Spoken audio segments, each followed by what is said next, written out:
Mes chers compatriotes, me voici donc devant vous grâce à la magie de la technologie. Et rassurez-vous, je me porte très bien. Vous l'avez appris, M. Ouattara a tenté de m'arrêter à l'aéroport d'Istanbul et de m'extrader par la procédure d'urgence en Côte d'Ivoire le 3 novembre dernier. Ceci n'est pas discutable. Depuis ces 5 longues années, son obsession forcenée à me mettre aux arrêts ne s'est jamais flétrie. Pis, elle s'est aggravée.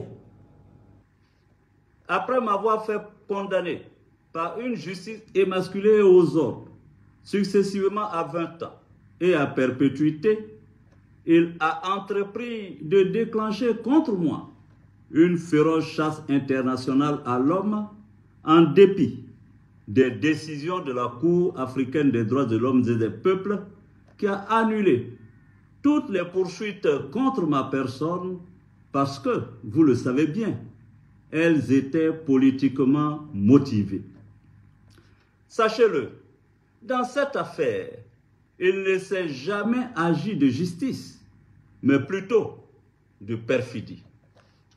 En effet, déjà dans le courant de l'année 2020, précisément au mois de novembre, il a exigé de la France où je résidais mon arrestation et mon extradition.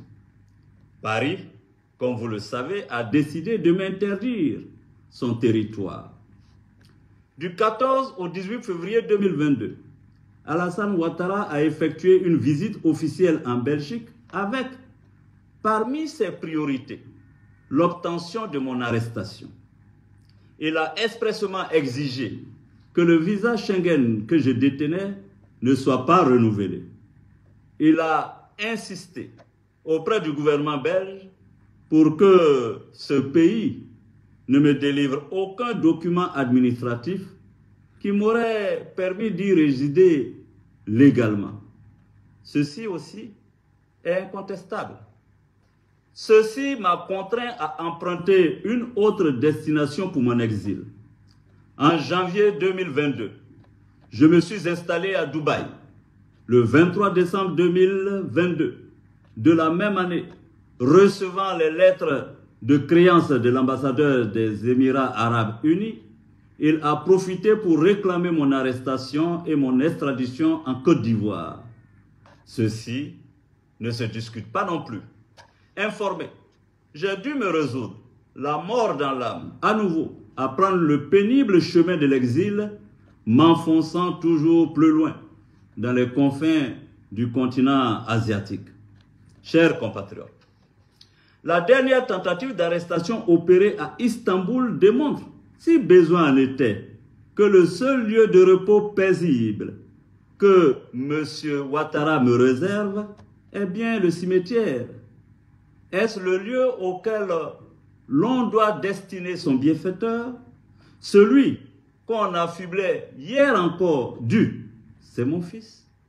Non, je revendique le droit légitime à la vie et je n'irai pas plus loin dans mon exil. Je refuse d'être un fugitif, d'autant plus que, devant Dieu et les hommes, je ne suis coupable d'aucun forfait qui mériterait un tel châtiment. C'est pourquoi j'annonce, ici et maintenant, que je mets fin à mon exil. Car il m'est pénible de vivre loin de ma terre ancestrale et natale d'Afrique. Je veux vivre dans la quiétude avec ma famille, mes proches et ceux que je chéris le plus. Je veux pouvoir contribuer à la réconciliation des fils et des filles de mon pays et apporter ma pierre à l'édification de la paix, de la concorde entre les peuples d'Afrique. Vive la Côte d'Ivoire, je vous remercie.